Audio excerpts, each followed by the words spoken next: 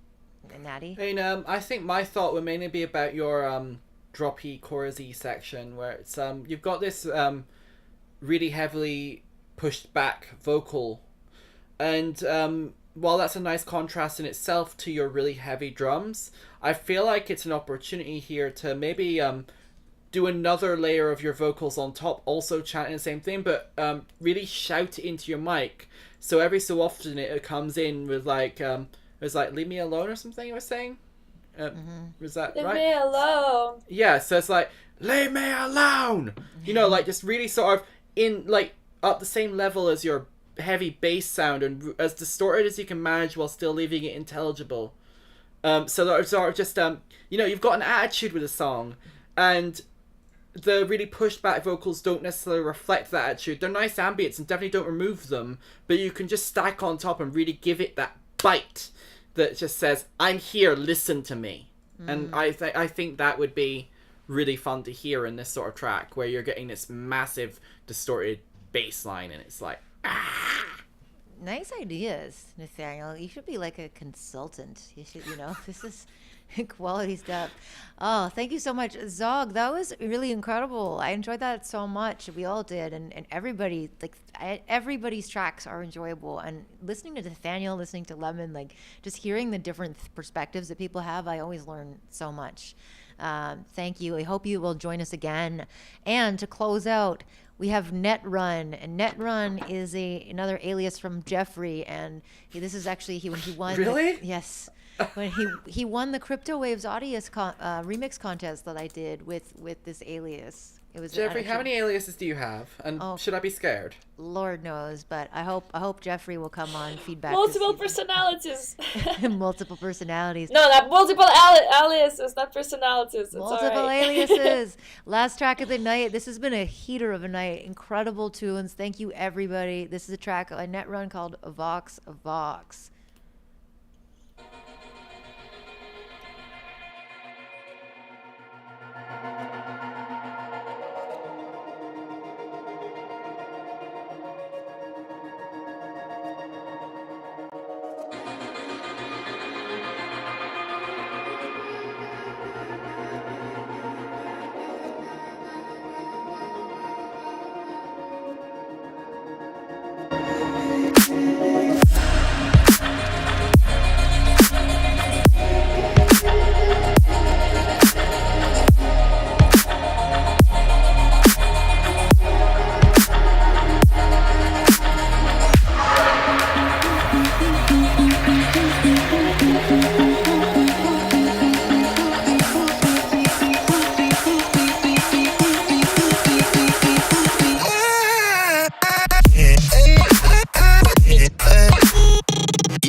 drop.